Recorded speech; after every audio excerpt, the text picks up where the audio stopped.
Yeah. Hello, everyone. Yeah. How are you all doing? I am here. It's my comeback show. Sorry.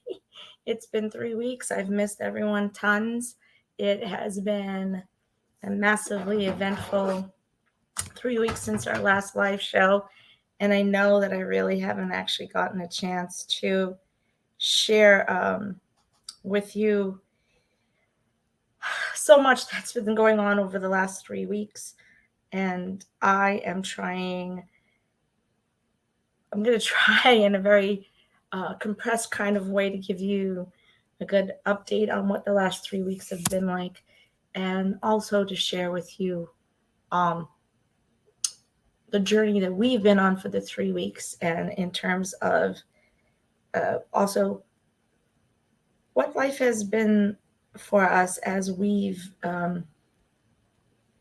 taken on the story that Yoongi has blessed us with. I'm so sorry, guys. I did this so quickly that I kind of didn't have as much time as I would have loved to have done my normal promos and all that good stuff. So if anyone is kind enough to come on today, I'm going to be so excited. If I even have 5 or 6 or 10 people on, it's my honor when even one person comes to be part of our journey. And I so apologize we weren't able to get to you for the last 3 weeks. I do have laryngitis. Bear with me a little bit. And I will do everything I can. Miss Angela is back home in Qatar.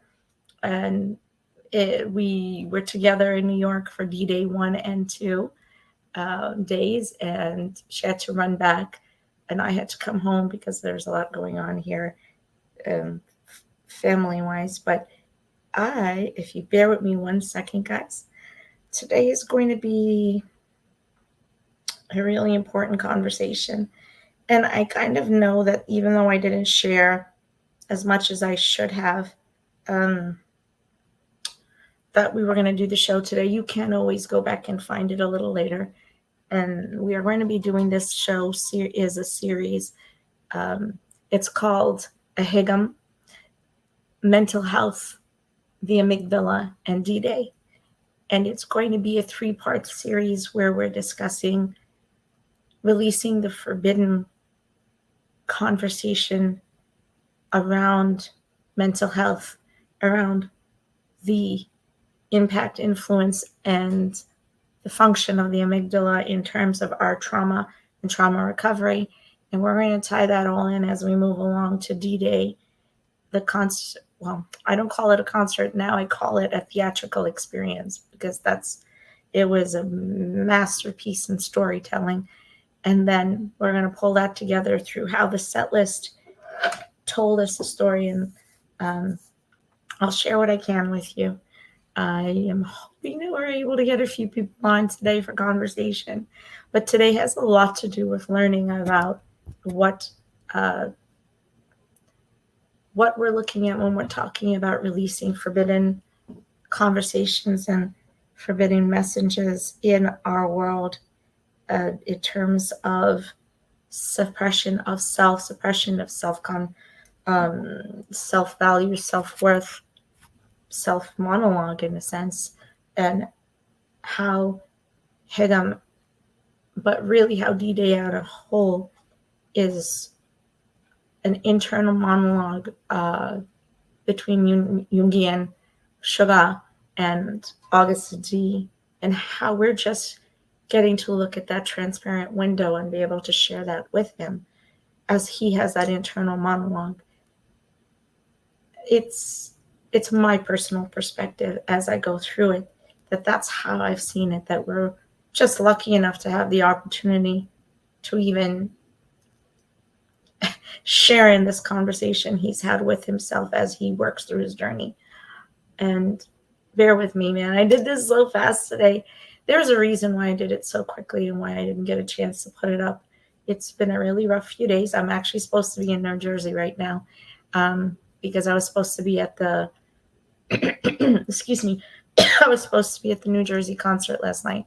I attended 1 and 2 of of New York at UBS Arena, which I'll kind of share a little bit about today, but I had to come home for a family crisis and I missed day 3, so it's okay. I'm so happy that everyone at Prudential got a chance to see Jiminy and hear Yoongi say, "Focus on me, it's my concert." Ooh.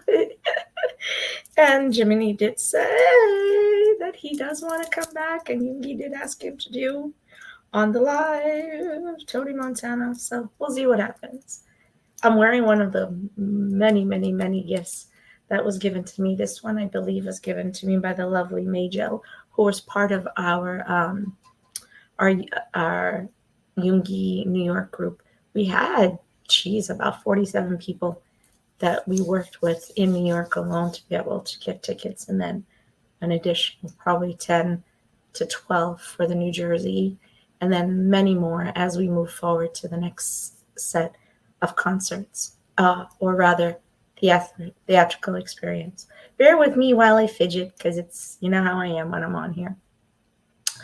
So we're going to do some science today, and I don't want to try and have it overwhelm you. When you look at these tiles that I put up, just read them, and we're going to kind of just do some general language that explains how the amygdala works and how trauma is retained in terms of memory and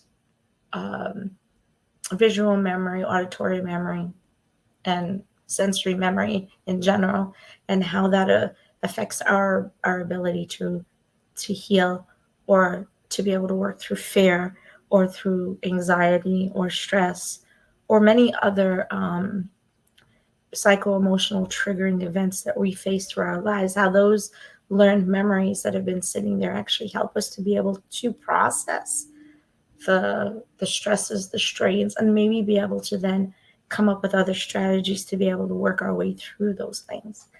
And in the case of amygdala, in this story, Yoongi is asking the amygdala to allow him to shut down some of those memories because they're just too much for him.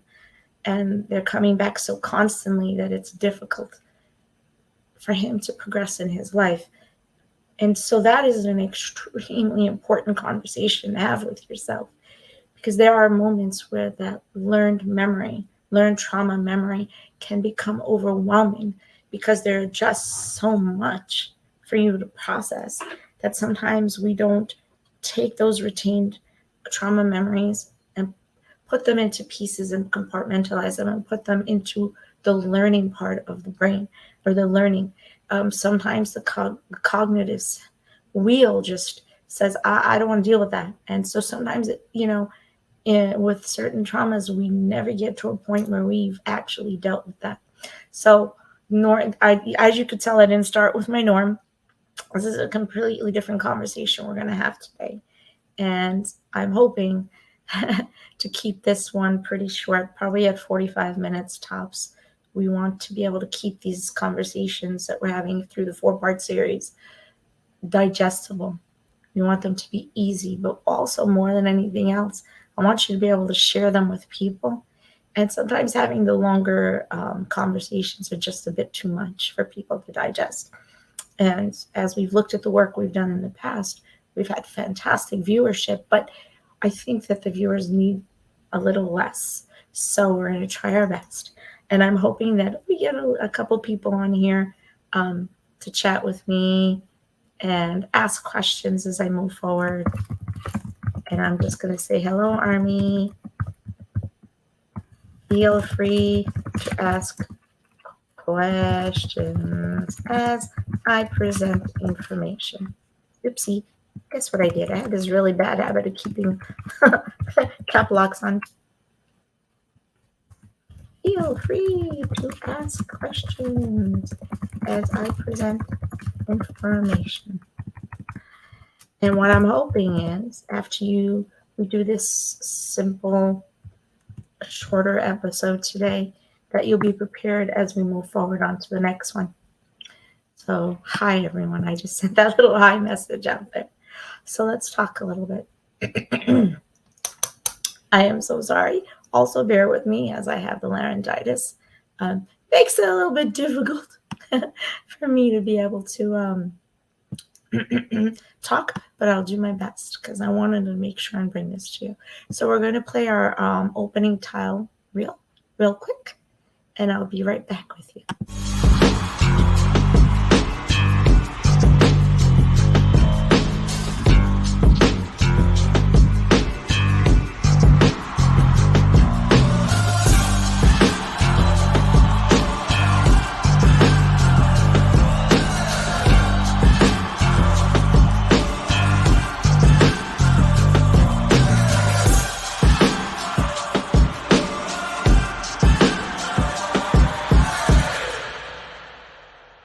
We are bulletproof.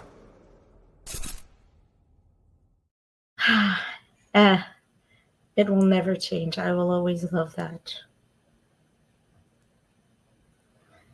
Give me 1 second. You know when I'm a one-man show, it's a little bit harder for me, but I'm happy. I'm so happy to be here with you. Oh, hey, we have someone. Hi, Sheila. Oh my gosh, you let out with a big whopper. Absolutely 1,000%. And Sheila says that so some have traumas that they have pushed so far back that it comes not so often but hard. How did you find them to get past what needs to be healthy? So we're absolutely going to try and talk about that a little bit today. Actually, I'm going to leave this up because this is our perfect question, and I think we are going to try and delve into it as best we can. What I do want you to understand is I do have to put a warning up here, guys. We are going to talk about some very difficult content. We are going to talk about mental illness, the strain on the psychosocial and the psychophysiological body. We're also going to be, touching on suicide. Amygdala is physically and literally Yoongi's representation in visual imagery of what it is to have lived with retained trauma, that then that cycle makes it difficult to process or to live in emotionally healthy. And you can make choices to leave this world that are not always probably not the best for you. We know it's not the best for anyone to leave the world, right? But in those moments, how do we get to that place?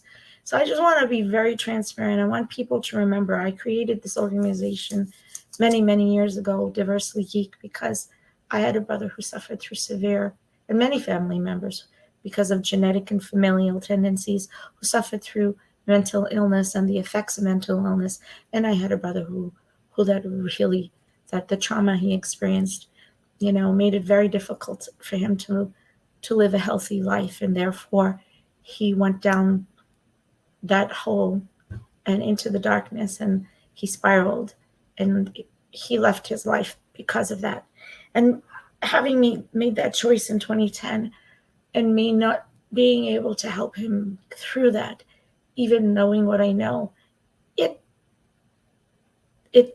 created something inside of me that I wanted to do anything I could to at least help one person in this world to find an answer, even if that one person was me. Because I want you to understand that being the caregiver of trauma also is trauma. A lot of people think that because you learn and you're educated and you're helping the other person on their healing journey, that makes life, that you don't also fall into the caregiving or caregiving necessary role. Absolutely. Anyone who's dealing with trauma as they help someone else in their healing journey is also dealing with that trauma. So suicide attempts, physical illness, critical illness, all of these things affect not just the person whose body and mind it's affecting, but also those people who love you and who are trying to help you on your journey. So I want to answer this question, Sheila, and I'm going to get to it. So let's actually start a little bit with a few points of conversation, and we're going to get to that. So hello, Army, and as I said, welcome back to Living Punked on 7. And it's been 3 weeks and we've really missed all of you so much. I actually really have missed you. Every week I've wanted to be here, but because we've been going through our own trauma experiences here at Living Punked 7, I've had things happening in the family with critical illness, as I said, that made it necessary for me to say, I need to take a breath. I need to take a step back, and I need to put and prioritize my own wellness wheel. So me talking to you about it every week, I needed to recognize that I needed the space to be able to feel well enough to work with you and talk with you. And as it so happened during this period of time, Yoongi dropped D-Day, Hegum, Amygdala. And it put me into a place where, for a lot of reasons, I also had to process again some of the retained memory of my own trauma. So being a mental health professional, a nurse practitioner in family practice, neurology, and working in psychiatry, and also researching the effects of trauma on the brain, or rather neuroplasticity, and what are some strategies we can use to be able to work on extricating those effects of trauma. It was triggering. It was a big, huge box of trigger that was handed to me. And I had to also look at whether or not I could handle that at that moment. So I took a breath and decided then, rather than running straight forward and crashing, that I would go ahead and think my way through it, feel my way through it, experience the theatrical experiences known as D-Day, experience Yoongi straight, full, and then know what I was ready to do and what I was ready to talk to you about. And for whatever reason, today was the day. So I wanted to ask you first and foremost, it's been an emotionally hectic, exciting, and painful couple weeks for us with what happened with Moonbin from Astro 2 weeks ago, which was extremely emotional for many ARMY who love both groups, and for, of course, the idols who love Moonbin, for those dealing with that heavy weight and trying to process how to deal with that, his leaving the world and his choice to leave the world the way that he did. It's absolutely normal and expected that we have faced loss and anxiety and depression. They're all things that would be in the normal psycho-emotional wheel for us to have faced all of those as we try to process. But also in those few weeks, we also, watched our sunshine leave, and that, we knew it needed to happen. We knew it had to happen. And since then, we've seen him, and he's healthy and happily and very happy. And then, of course, we got treated to Ha on D-Day, which I think for me has been a very huge sustaining coping strategy or coping mechanism, because I absolutely adore her so much, and I can't say the words right now because it's all cuss, but it's cool. And hearing it in the concert just allowed me to obliterate some thoughts and some feelings that I wanted, that needed to not be where they were. And it's not that I suppressed them, right? I put them where they needed to be so that they were outside. And if you've ever seen me do my dual set with Bangtan, a whiteboard series, you understand what it means, where I say, take a breath, Hana dual set, and let go. Think about that thing and write it down, put it somewhere else so it's not attached to you. So there you go, Sheila. That's a strategy we've talked about right there. Being able to take those breaths, the Hana dual set from dual set. Go ahead and allow yourself to focus on those traumas, because when we hide them and suppress them, they become insidious and dark, and they pull on us. When we allow them to become here, the light to shine on them, and we acknowledge them, then we can effectively take them and put them, whether you write them down. For me, I tend to write them down, and I put them each in little compartmentalized boxes. And I have this visual imagery of where I wrap them up nicely and tie a bow on them. That doesn't mean that they're beautiful things. They're dark things. But I package them up so that when I know I'm ready to deal with them, I will go back and deal with that one. What I've learned to do, and what I've written in the whiteboard series, which I'll get back to for everybody, is I've learned to put them kind of like if you think about a Venn diagram. And sometimes you have emotional experiences, trauma experiences, and you don't know, and they're like this. I actually did this on purpose. I have a necklace here, and it's my PTD necklace, which I absolutely adore. But this PTD necklace, which I adore, frustrates the heck out of me. Because guess what it likes to do? It loves to get tangled and more tangled. And I'm like, why do you keep doing this?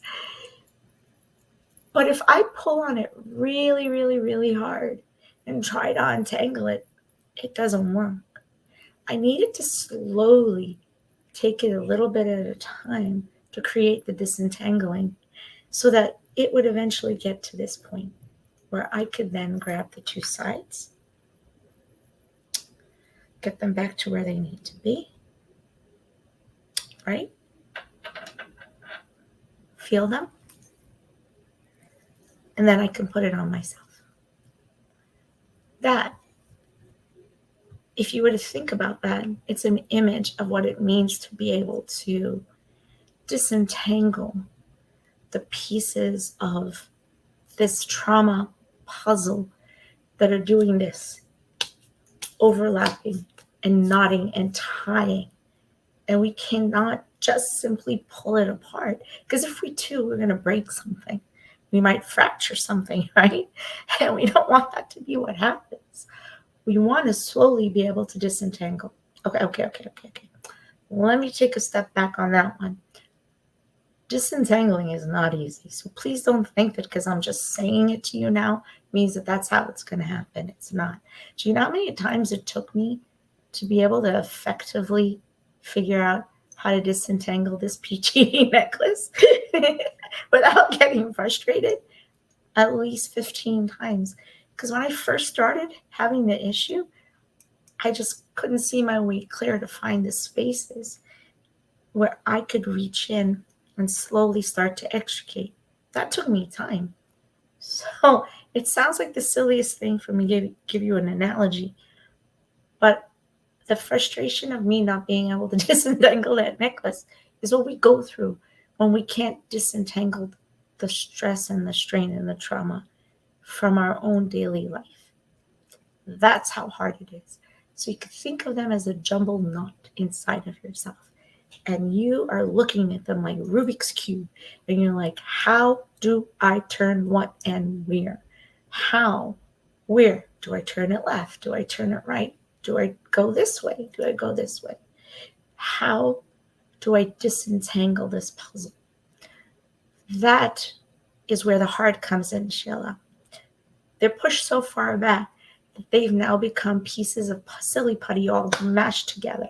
And you want to now take all the colors of that mashed together silly putty and like separate them. It's really hard because now they've blended and blurred, kind of like that knot in the necklace, right?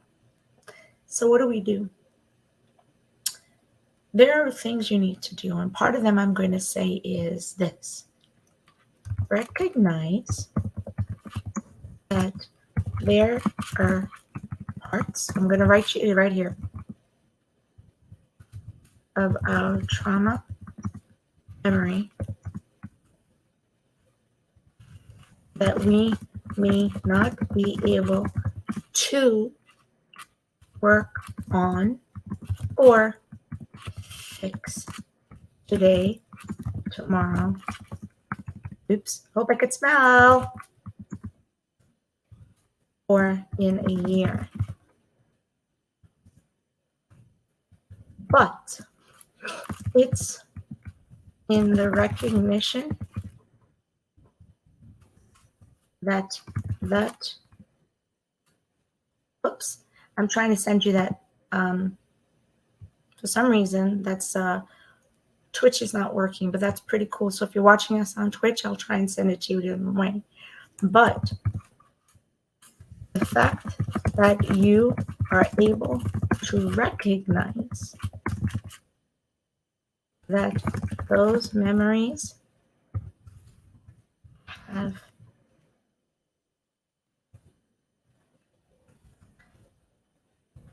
weighed you down is the first step in forward movement. So here you go. So those are the first two steps. So what I talked about was recognizing that those memories have weighed you down. It's the first step in forward moving. Like, it's not just the first step, it's literally the biggest step, because so many people can't get to a place where they even recognize that. Me talking to you today without crying about my brother, or knowing that I was dealing with my own trauma memories in the last few weeks, and the triggers, is not something I may have been able to do 7 years, 5 years, or 4 years ago, or 3 years ago.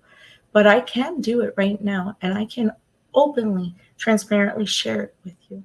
In the same way Yoongi is sharing the same memories with us in Amygdala. Amygdala was very difficult for me to watch.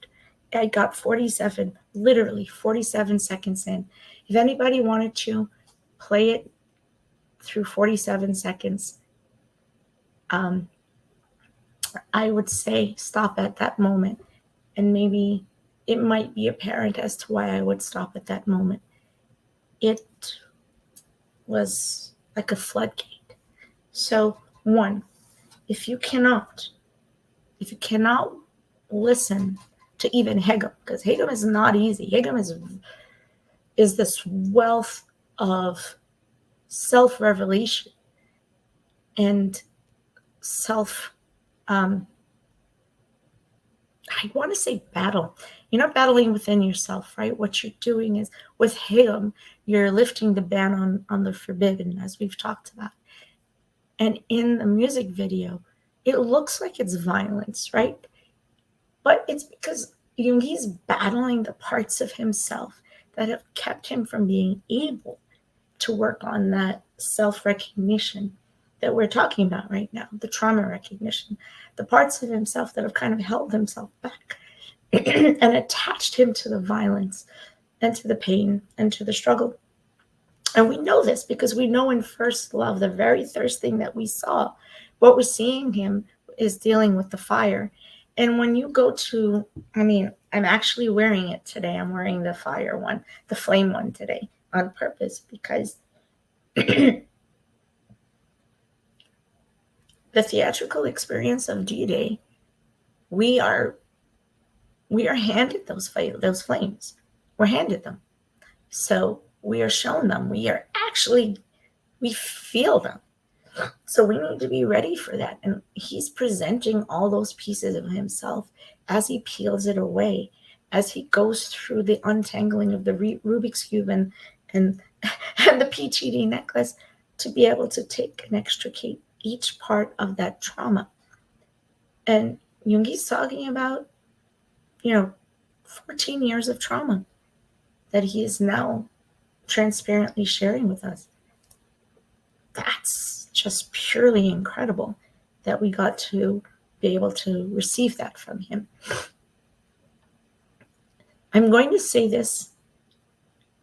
I don't want you to think that you're responsible to get past. The word getting past something, I think, tends to put a responsibility on us that we don't. That's a weight on itself.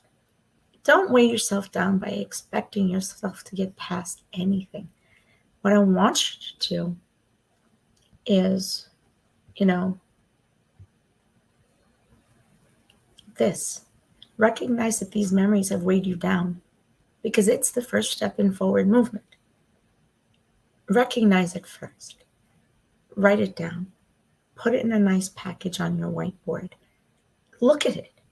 cry about it, scream about it, vent about it, because we're seeing Yoongi do it. When he wrote the song Burn It, Burn It is about burning it down and screaming it out and venting it. And so he sang that as part of this concert, and it's part of the set list. And we're going to talk about that in part 3 and 4. Burn it to the ground. I see the image, in the mirror, and I don't recognize this image. And then now in Amygdala and Higam, and then we are watching the fractured self as he talks about the multiple selves and the multiple parts of himself. So we're going to just look really quick at the words for amygdala. And give me 1 second, because did they not save? Because, put them together so fast. So really quickly, I'm hoping I put this in the right order, because there's like a lot of little lovelies here. It may not be. So here we go. Let's talk about this, and I'm going to stop my cam for a sec. So let me actually go back and remove that banner 1 sec. Okay, guys? From the comments, so we could read this. So the limbic, how does the amygdala work? I'm going to show you 3 tiles, and we're going to talk about it. And at the top of this, you're going to see, and now the main topic is actually, I just want everyone to focus on the present.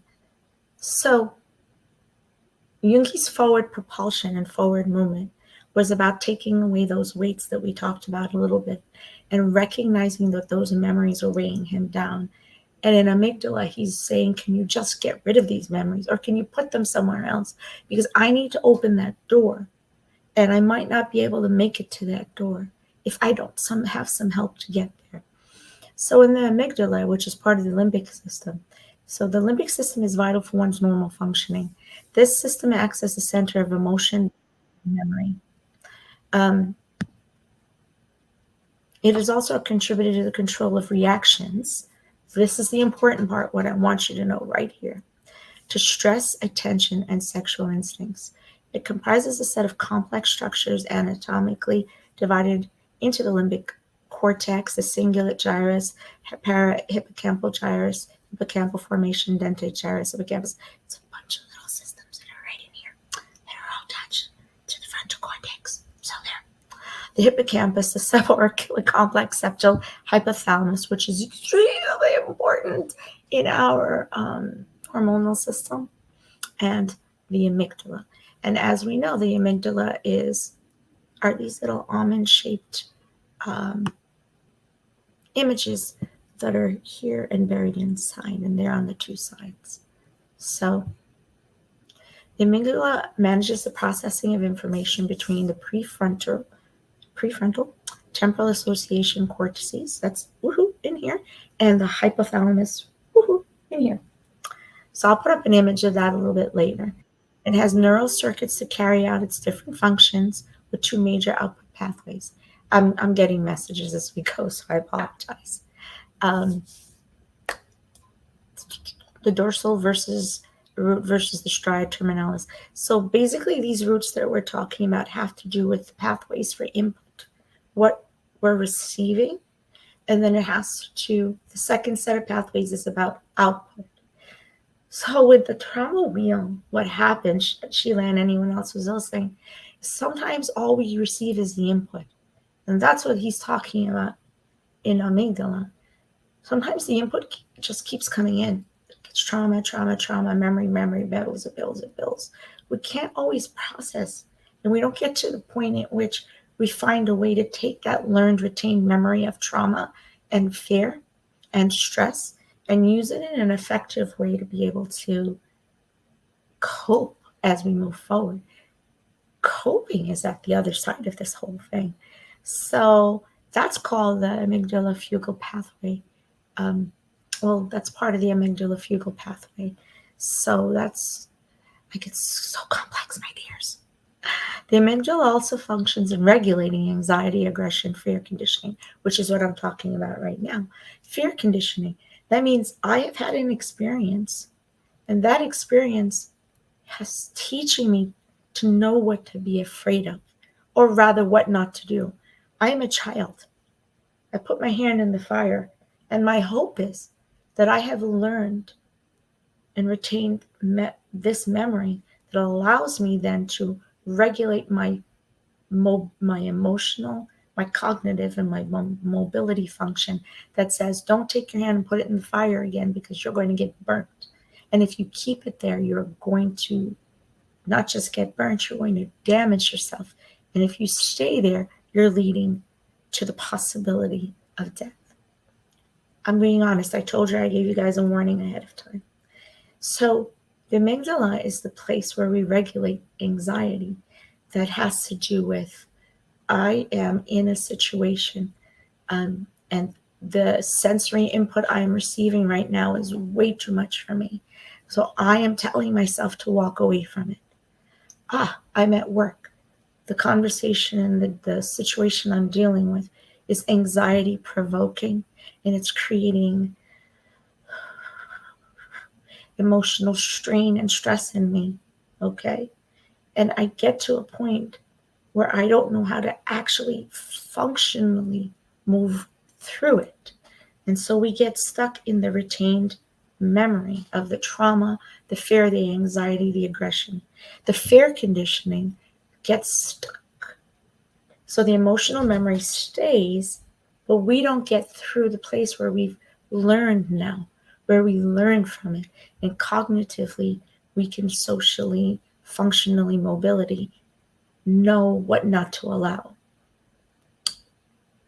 There's a lot of things I could talk about when it comes to the cycle of abuse, where this might make sense to you, where sometimes we stay in a situation that's emotionally suppressive, that's mentally suppressive, financially suppressive, physically suppressive. And that emotional memory, we get stuck in the conditioning process. Because unfortunately, what we learn is through our social conditioning that it may be okay to allow it to happen. But I'm telling you, it's not. We owe no one our emotional, social, our mental, our financial, or our physical wellness. The person we owe it to is this person right here. You know? And what Yoongi was telling us with the amygdala, but what he was telling us with Hegel, where the lifting of that forbidden conversation is all of this violence that's sitting within myself. Because make no mistake about it, suppressions of the emotional state, the mental state, the physical, financial, all of these things lead to a state of internal turmoil, which is like a violence inside of ourselves. And those things keep us anxious. They keep us depressed. They keep us in pain. And they, in turn, turn around and manifest as physical illness and physical pain. When Hegel, what he's showing us is that he's with his 6 thugs are ready to go to battle with all of that. He's ready to go to battle. He's ready to get rid of this. He's ready to fight it. He's ready to take back himself. But what he's doing in Hegel is he's battling each of those personalities. In Hegel, we see him with the Dechita Augusti personality that is conflicting with his own personality of Augusti, which is then not even able to allow the BTS sugar sometimes to even show himself. So we have to fight. So he's showing us in a physical way how he's fighting that turmoil, that inner turmoil. So that is what we're doing with the amygdala. It's fear conditioning, emotional conditioning, and the flight or fright. You guys know that system, right? An accident's happening, there's a fire, and our fear conditioning teaches us to stop, drop, roll, and run and get out, right? So in the same way, the survival technique tells us and teaches us that there's social conditioning and awareness that we are allowed to have for our own survival, which means not to let people emotionally abuse us, physically abuse us, financially abuse us, mentally abuse us, or oppress or suppress. Big conversation. I totes get it. It's really hard stuff. Totally hard. Well, we're going to talk about that right now. So here's Sheila's question, and I love it. Thank you so much, because that's where we're getting to.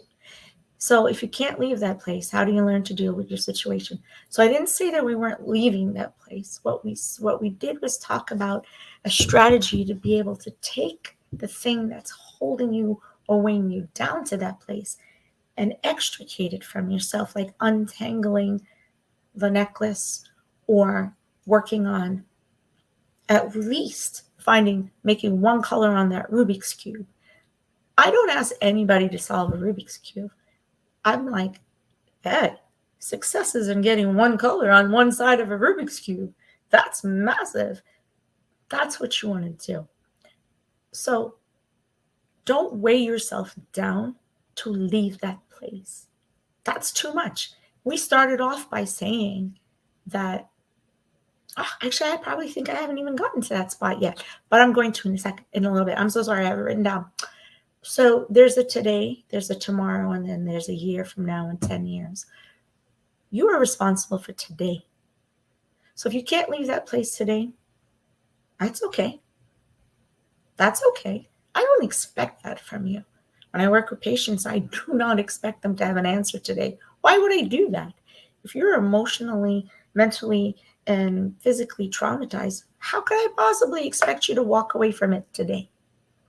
Especially if you've had 5 years of fear conditioning, 5 years of trauma conditioning, and they're all retained within your cognitive state as part of your emotional memory, and you haven't been able to move them into a place where you can disentangle them, from your sense of responsibility and suppression.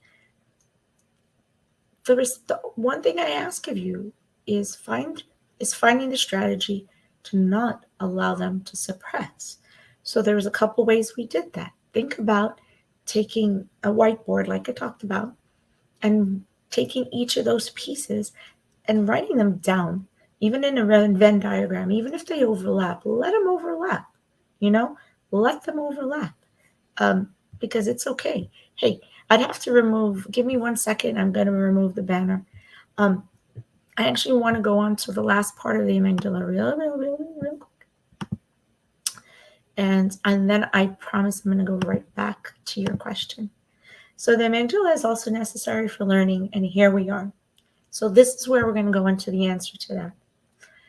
For learning by fear, amygdala lesions. So basically, it's like as we face trauma, like we have something called traumatic brain injury, where you have a physical injury to the brain, and those things leave lesions, right? They leave scars. So Yoongi's scar, the Dechita scar, is actually a physical representation of these kind of lesions.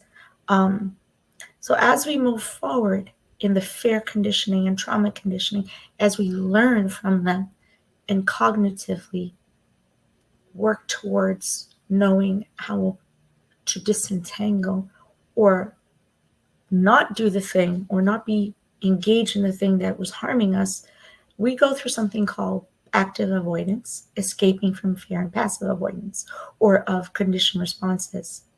Okay? So what we want to do is learn how to actively avoid. So there's 2 parts to active avoidance. I'm only going to deal with one part today, the kind that's the physical kind, okay? So sometimes we actively avoid something, but we really shouldn't, because that walking away from that thing might be really, really, really healthy for us. The traumatized mind oftentimes doesn't allow itself to engage in a happy place.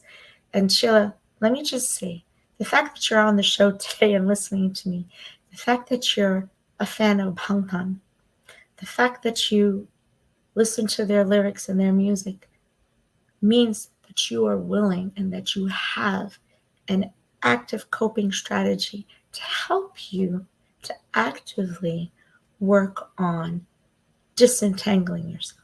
Okay? So when I do the wellness workshops, I tend to the whiteboard is about showing you how to create that disentanglement and create that wheel for yourself. So we don't want to avoid happy. We don't want to avoid healing. For years we may not have engaged in BTS because we thought maybe we can't, maybe we shouldn't. But here I am fully actively waited in it because Bangtan has become my bulletproof way. Living Bangtan 7, living bulletproof 24/7 has become my learning strategy. So it is the thing that I use that helps me to be able to disentangle, which is what I was talking about a little bit earlier, where I recognized that I was in a place where I needed wellness moments, and I took those wellness moments. That's all. That's a big step right there in being able to pass through something. Is don't avoid your wellness. You have every right to it. As a matter of fact, you were born and you exist with the right to live well and happy in every way possible. There's nothing in this world that should suppress you, weigh you down, or hold you down. You have the right to wellness. Write that down. We all have the right. I'm going to write it for you.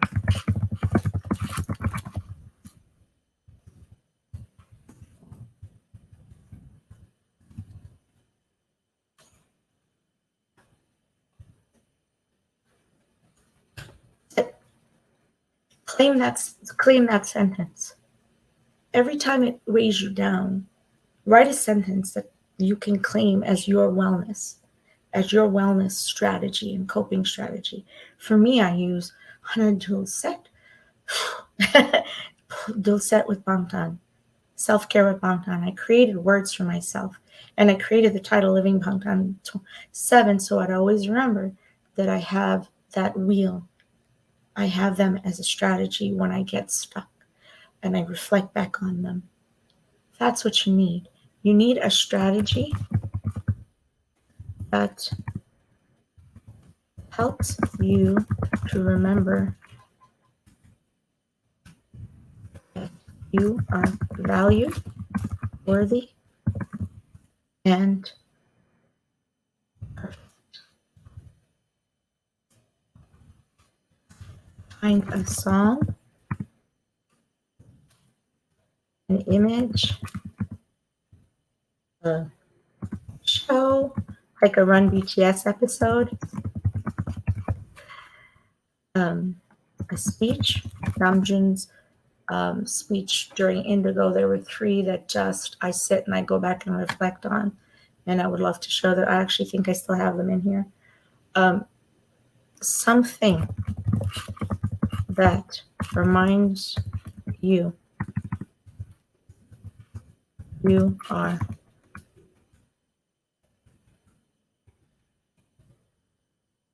that you deserve wellness. There you go. So what you do is you do that. A strategy that helps you to remember that you are valued, worthy, and perfect. Imperfectly perfect. Nobody, we all have imperfections. That's perfectly fine, because that's our living life and our living experience. Everybody does something. But what we're saying is, as a human being, your perfection is right there, and it's inherent, and it's part of you. As long as you don't self-harm or you don't harm other people, you are worthy, okay? And you're valuable. Find a song, an image, a show, a Run BTS episode, a speech, something that reminds you that you deserve wellness, and hold on to it. So go ahead and write these few things down that I talked to you about today. So conditioned response means if I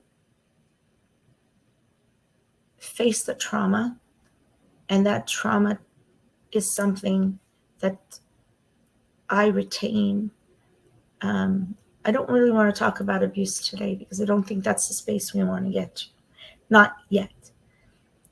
But to get to the point where we are willing to leave this world because we can no longer emotionally feel our worth, our value, or our connection to it, or to the happy that can exist for us, we are now drowning in those experiences, in those traumas. We need to get to that place where we can process those emotions, the fears, and those stimuli is a huge, huge, huge, huge, huge, huge, huge step. And it takes a while.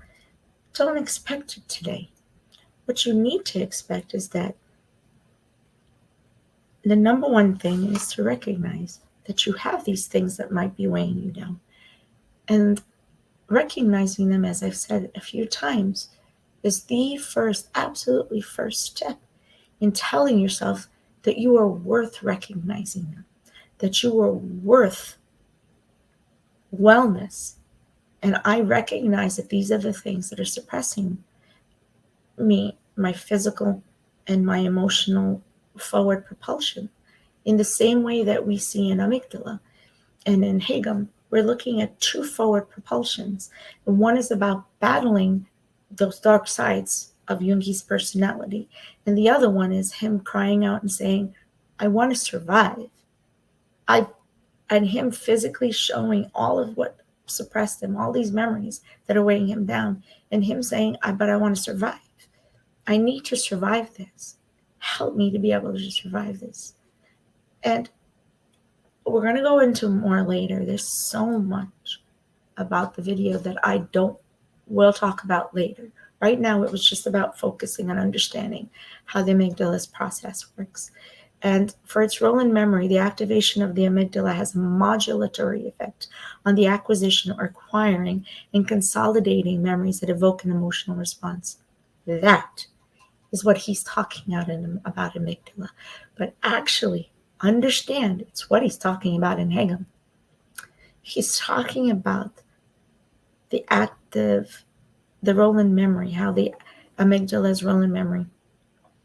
When the amygdala is activated, it modulates the effect on how we acquire, how quickly we acquire, how intensely we acquire, how slowly we acquire, how much we acquire, and then how much we consolidate or choose not to those memories, and then how we then take those memories to evoke an emotional response. When you have 100 points of negative traumatic impact, the amygdala holds on to the 100 points. So, or it can, right? It does. So if you have no way to learn how to take that, consolidate it, and move forward, or extricate the pieces that you don't need to hold on to, or you've already processed, then they all stay like jumbled up like that putty that's, a rainbow, and now completely blended and merged together, because they're no longer separate pieces, separate experiences. They're just this jumbled mess.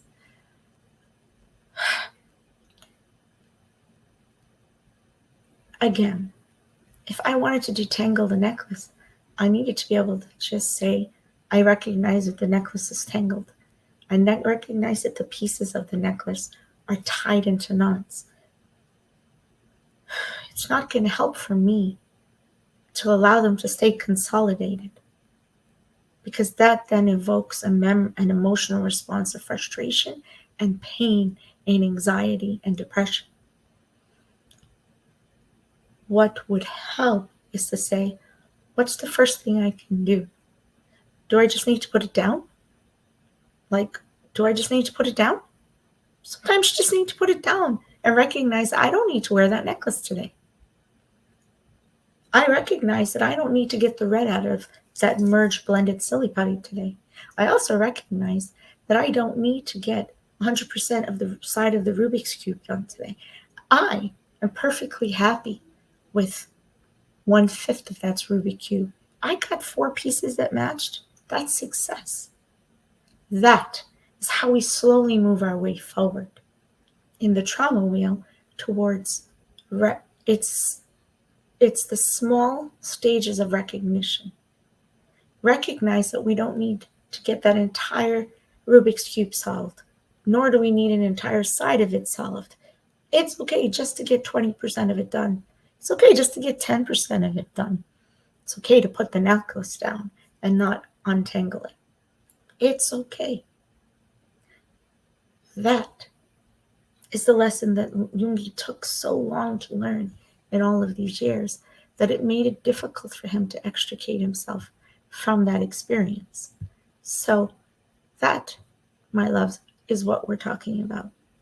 I wanted to just share this particular line from Amygdala, and we're going to again talk about it a lot later, but it says, oh, the best choice, then the second best choice, then the third best choice, yes. This is recognition. What is my first choice? What is my second? And what is my third for my healing wheel, for me to move or pass through? That is telling you that Yoongi found, is saying himself, I needed to recognize that I have to put down choice 1, choice 2, choice 3, choice 4, choice 5. Because these are the things I never asked for, things that are out of my control. I'm recognizing that these are the things that are not out of my control. So here's the other one. Recognize the things that are out of your control. That you cannot and should not expect yourself to fix or solve. So today we're talking about recognition. Amygdala and Hegum are about recognition. So let's put them back in one after another. Okay, so you recognize them, then you extricate them like the pieces of the silly putty. You may later want to put that puzzle piece back together again, right? You may want to be able to say, I want to create a rainbow from the silly putty piece, those colors, and I want it to look beautiful. But before you can get to that place, you have to be able to say, I have a best choice, a second, a third, a fourth. I have to be able to say, these are the things that are out of my control. So write them down. So make a list of the things that weigh you down,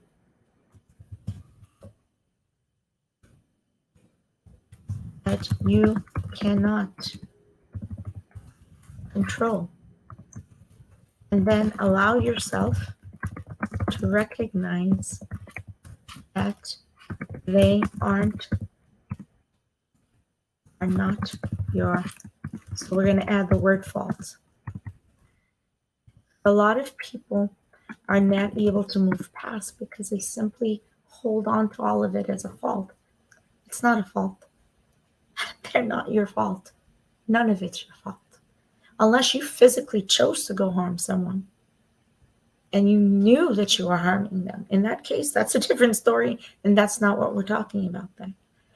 But self-harm exists because we didn't understand that there was a first choice, a second choice, a third choice, because we didn't allow ourselves to ask what those choices could be, or to recognize that these things that are weighing us down, that they're not our fault and we can't control them. I didn't know your name, traveling to memories. I didn't know your name. I thought, and this was just me because we're coming to the end of the show, that what he's talking, these three, your name, is Min Yoongi, Suga, and Augustine. In my recollection of it, I thought, is he talking about the three parts of himself? But when you look at the video and then you go to the concert, you're going to see that the number 9 comes up. I don't want to have any spoilers, so I'm not going to do any of that right now if you haven't seen it. But I want you to really reflect as you see the show on the mirror images that he puts up on the wall, on the video scan, and count the fractures that the thing is I talked about that fractured mirror so many times in our show because of the fake love, the concept of fake love that started with the save me, and how save me moved our way through. And here you now can understand and recognize that Yoongi was telling us all of this already. He and Namjoon and the members were already helping us to find this place. So we are at an hour, and I absolutely did not want to get to that place. So what we're going to do is we are going to go ahead and move on to the end. So we talked about living, we're grieving, rejoicing, we're anxious, we're ecstatic, we're concerned. All of these are things that we're working with. We saw our 7 angels come together a couple of weeks ago, even if it was for a short time, and we've been gifted another masterpiece in writing, storytelling, faith building, self-acceptance, empowerment, and magic. That is what we had from Faces. That is what we have in D-Day. Every single piece of D-Day. I want to go through Huh so badly with you, because Huh is just your, too, Sheila, I take Huh and I vent with it, because that's your venting. You have to have a venting mechanism, and I use Burn It, and now I'm using Huh for that, because I need to have something that represents those parts of myself that are weighing me down and making me feel dark. And I need a physical manifestation. So I chose some songs that allow me to get to that place. And so I'm using 2 of those songs, and I'm using some other mechanisms, some other BTS strategies, and run BTS episodes that have helped. Just to understand that we love and appreciate you all, and I'd love to hear from each of you. Manifesting that our other love. Oh, sorry, we were talking about, that was about Jimin showing up, which he did yesterday.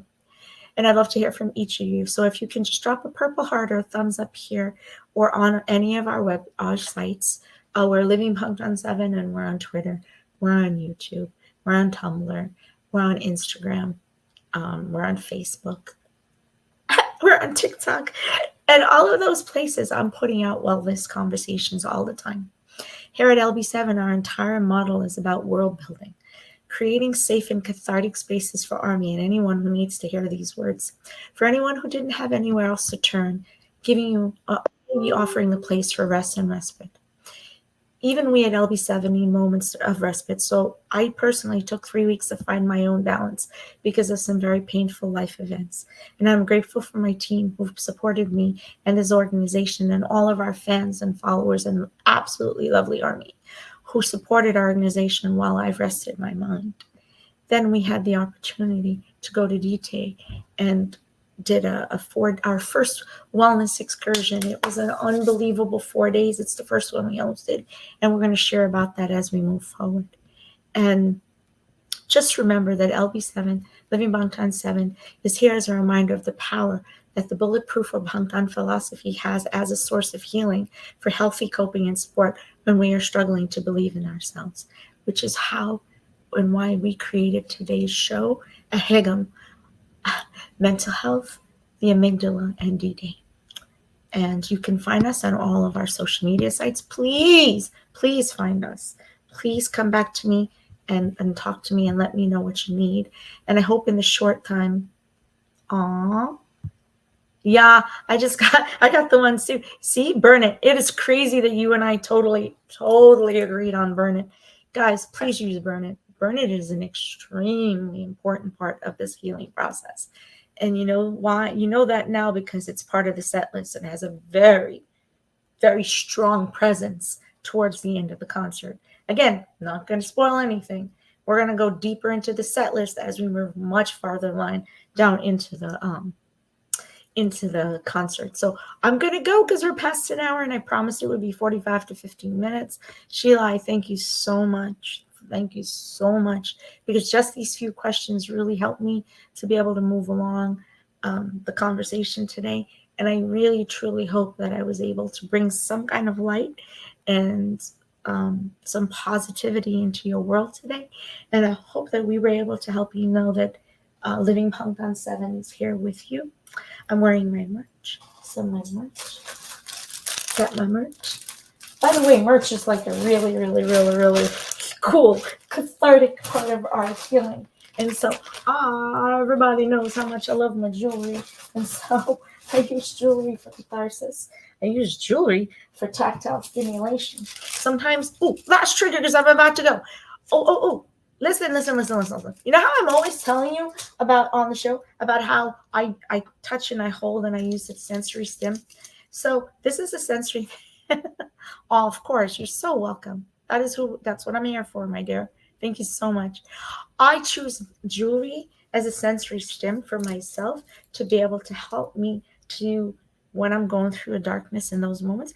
Jewelry helps me to be able to, when you touch, and if you use one of these guys, or if you use one of these guys, fitted fitters, or even if you take a brush and just gently do this. Sometimes what that does, go ahead and try it, guys. Sometimes what that does is it takes that avoidance and where you get locked in, and it helps you to be able to reconnect to a healthier, a cathartic sensory state. So I use my jewelry and I touch and I do this. But you find something that works for you. This actually does work. A teeny little brush. Sometimes I keep one with me and I will use it. See, try it on a baby. Go ahead and try it right now and see what it feels like. You actually start to have a physiologic response to the sensation, that stroking sensation. And it actually starts to help you feel calmer and a little cooler. Isn't that awesome? All right, my loves, thank you so much for being part of our show today. I know that it went really fast. I have a lot of videos I really wanted to show you today, but I didn't get a chance to. But here's some beautiful Yoongi, my absolute love. I have many loves. There's 7 of them. But Yoongi is the muse, and a huge reason for why I write and write the way that I do. Look at that sweet boy. All right, my loves. Like, subscribe, follow. We need you big time. Big time. Like, subscribe, follow on all our social media sites at Living Bangtan 7. Even on Facebook, it's called Bangtan Philosophy. But even there, you could find us if you do at Living Bangtan 7. You will open the Bangtan Philosophy. And sometime this week, I will actually finally be able to do my next in our Blackbird series of dual set with Bangtan. All right, everyone. Borahe, love all of you. Apo Bangpo. Have a wonderful week and look forward to the next part 2 in this series next week.